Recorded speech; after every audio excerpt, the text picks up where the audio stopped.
après ça n'a pas si na carrière na ngai parce que fali tala lelo abeta ba concert azora ba cacher malonga et lelo tant azo cacher na yebi que 20% de kende boy ayebi que mamno c'est clair ayebi que à travers na ba tout monde baza de confiance lokola Madina tout le monde de confiance parce que musique est amula bongo na tout le monde kutu ya Levis na manager na bakabwani parce que ba manager mususu bana ba esprit ya kolekela ba artiste a lekolo na mayele yo so yebate. Tout ça, ça fait partie de la vision. Il faudrait comprendre cela. Il faudrait mettre sa carrière sur table. Comprendre, qu'on tient un point sur les i. Comprendre sa carrière, mettre sa carrière sur table et se dire qu'est-ce qui ne va pas, qu'est-ce qui va déjà. C'est comme ça qu'on travaille. C'est comme ça qu'on évolue. Mais à Missa Kongola Bakawana, tout critiquer, Fali, Côte d'Ivoire, Abeti, Asali planté. Bon, pour que ça, quand il plaint la cachola, tout à la bine. Musique la mieux comme Akuna. Et puis Femua on a offert le baliba bimisa image à Femua. Ouais beta ki Femua na boaké. Mais Femua on a offert à Outa beta na ba beta na ba bubat. Ah que beta concert yemo ko na boaké. Et puis va payer dans rapé Côte d'Ivoire té. Ah mais quand on beta parler de sport pour mon enfant là beta parler de sport y pas beta ngo. Tu veux son na it. Ba image style ba bomba. Même de ba beta la route dehors ici tolo. Ba image style ba la ça bi sauter. Il y a public. Bachaka ba effet mort so tra yebi ba ga biloko ba mission ko ni so ba sala ba tricherie ni so tala il pas ça là mais ba image à solo ba tie la bisoté pour vous dire que les choses se sont compliquées en fait. Fallait à compliquer les choses, à compliquer game. Donc comme que ça ma solo et comme il passe musique qu'on rencontre des difficultés depuis fallait à tellement la trône à sa musique en malonga à sa challenge à ça en danger et tout le monde a évolution il y a carrière il y a artiste ici à sauter date à l'équipe passe à autre chose en moins d'une année fallait nous faire 4 fois les stades c'est exceptionnel hein? Même à l'époque parce que là en moteur à petit stade de marché pas petit 4 stades dans monde ça l'a monté. Fallait y sur la plus grande salle d'Europe. Donc suite il y a Marambo. Suite mon rôle logique après stade des martyrs. Bah mission qu'on bah ça la bilo quoi bon côté. Fallait c'est quelqu'un juste qu'on doit féliciter. On doit dire ce qu'il est en train de faire. Ses prouesses ne devraient pas être cachées. Il faut être dans la bataille bah biso oh to relayer to expliquer que ce monsieur c'est un monsieur qui a vraiment mieux fait les choses. Pour la vie, il faut ressentir la différence entre bien et très bien. Bah, monsieur, bah, ça, on bien, mais très bien, Bézala. Il faut ça la différence entre bien Zali, mais très bien, Bézali. Mon tour, ça, aux abons, mais mon tour, ça, excellent. Mon tour, ça, très excellent. Si que tu as mon tour, tu as un génie, oh, ça, bien que musique, tout le monde a que, ah, ça, la musique, il y a bien, à OP, ça va challenge, azo, il y a la biso maramba si car je la biso va trop faire ça mamunyo c'est qu'il est bien tout bon surtout tout le belaité vraiment tout le baté que ça va bien tout le bara nini biso solo to quelqu'un là là on a biso c'est vraiment biso solo bara kazo ko ça marambo dans le kuta té il faut ba tout le rabiso to ya on a tout relayer ba message tout expliquer grandeur ya artiste donc URL là exemple na néo bato ba somino ba tickete to peut ça bino ka conseil bo son ba ticket et qu'on soit compte premium ils ont très capital qu'on soit un peu bah CD Nyon sont là ils ont très capital bah vrai fanatique bah mi bah mon bah la capacité là bah il y a aux la fanatique en achetant donc acheter les œuvres de l'artiste acheter les billets prenez des places pour les différents concerts et assurez-vous que vous êtes en train de suivre les pas de l'artiste. Plus l'artiste est en train d'évoluer, vous aussi évoluez, faites évoluer votre amour pour l'artiste. Et dans la bongo, tous est là. Suite, tu évites falloir ce clip, dans mito ba mise ba fanatique a fallu ba lanzala clip, fallu puis mise ce clip moro ya rumba atabibi de la renta. Toi la poste là ya clip. Depuis mal accompagné tisiko ba clip et maté dans tous la clip moro ya bien, oyo et ça la bien. Musique classe au monde on est dans YouTube mais musique classe c'est la publicité donc maintenant ça reposter na yango na ndenge na ye mais ba chanson oh ya rumba ba mo na yo on a pour ça qu'il fallait continuer promotion à Formule 7. Album où ils ont bangi ça va musicien congolais va bimisa. La musique congolais ba meka. Tout le monde fait radio si moi écriture chinois so nini. Ah meka. Maman qui ezo a pété ba komi ko banga ko bimisa ba ba nzemba rumba. Parce que aujourd'hui non ko yoka fali. On le dit que ah t'es dans ça loko la fali. Mais fali à la fali du jour au jour azo évolué. Ah bah ça qui fali mon sous na qui fali né déjà. Donc, yo ko landa yete que loka fala bimisi bo yo kalbum a fali yo pour ça la mieux la mort non. Ce qui est vrai, Héritier peut faire mieux par exemple que Ferrigo là. Mais faire mieux que Fali c'est difficile.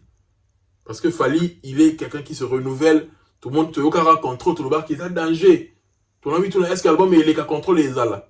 Donc et à moi on a mis tout dans la question est-ce qu'inspiration joue yarumbe les ala après contrôle. Ben mi ça va y ba sundet nini. Mais boyoki tu vas dire fala yeli biso Formule 7.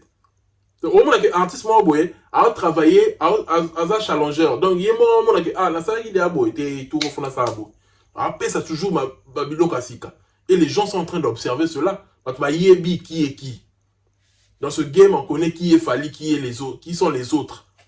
To yebi, on est en train de connaître qui fait quoi. To yebi en haut très bien. Donc mon temps ça mon ningazate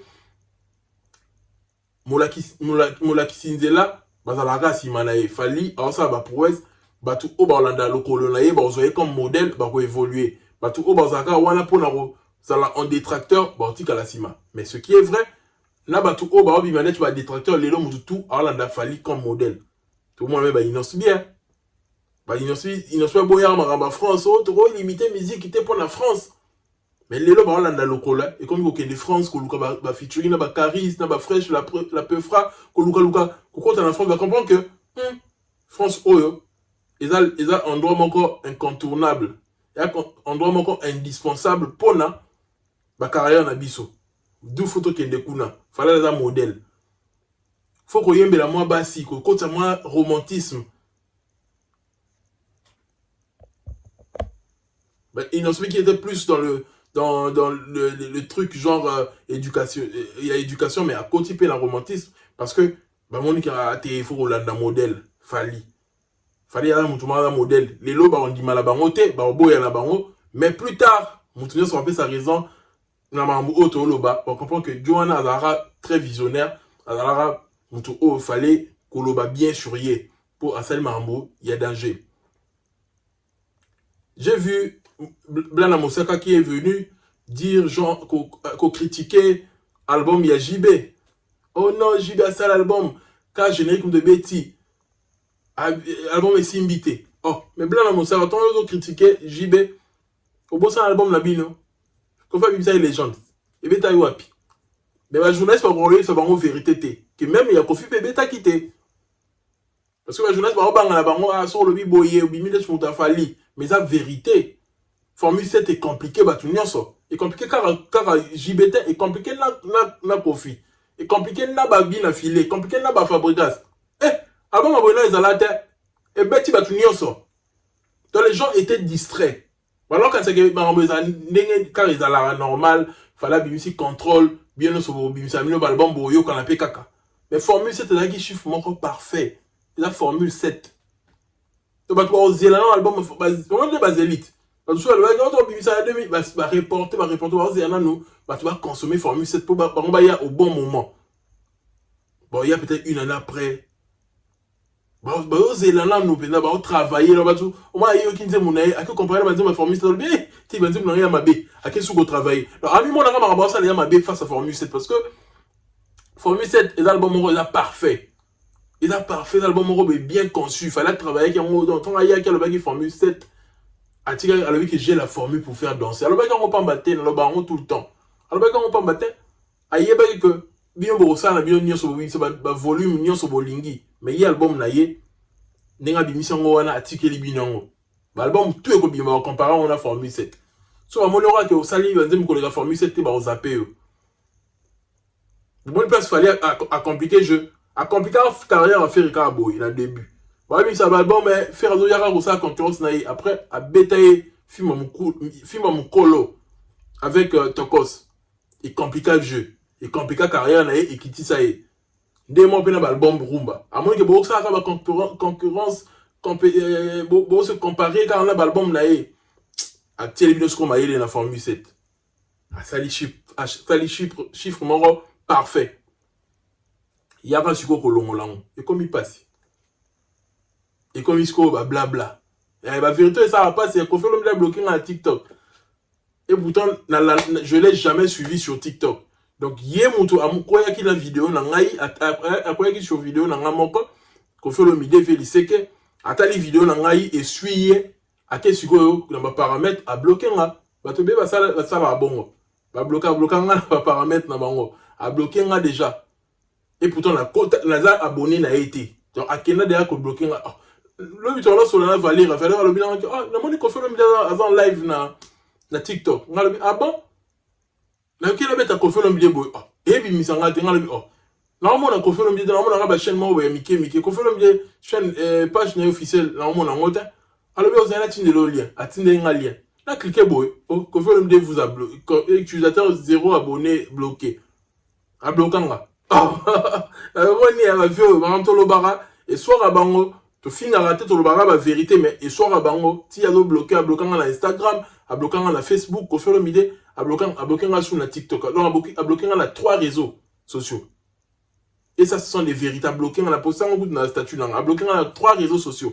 Parce que tu as le blanc, la vérité. Tant que blanc, parce que tout ce que Blanc a dit chez Vincent, il a fait l'homme de PC Maloba. Tant que réflexion est blanc, vous comprenez que solo il a fait l'homme de pour le Bamakaboy.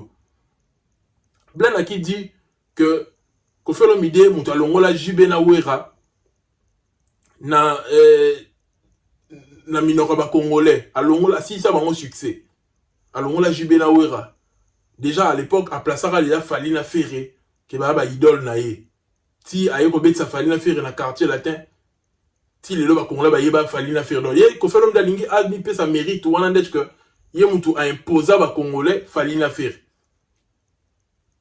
dommage pour lui hein surtout le bel sous vérité ayoka muté ma passe vieux c'est faux. Tant qu'il y a un poseur à biso combat fallait la faire pour au bon la venir. Ok, il y a pas que fallait un danger. Que Dieu reçoit sa carrière sur l'ordre à danger. Oui, il y a pas on ça rend la pose ça au freiner.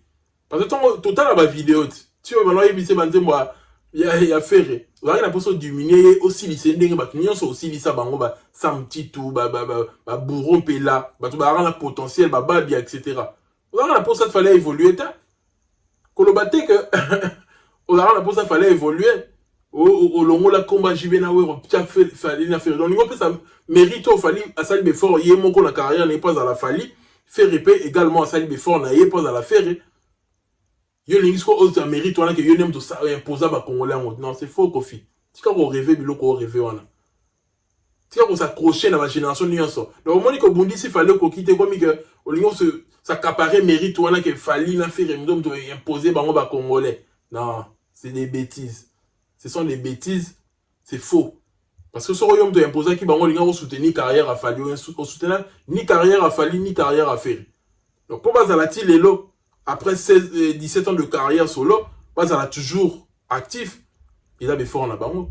En quoi tu vas dire que Yomutu ou imposa Yomutu ça ce qui nino, ça les l'autre côté Kofi.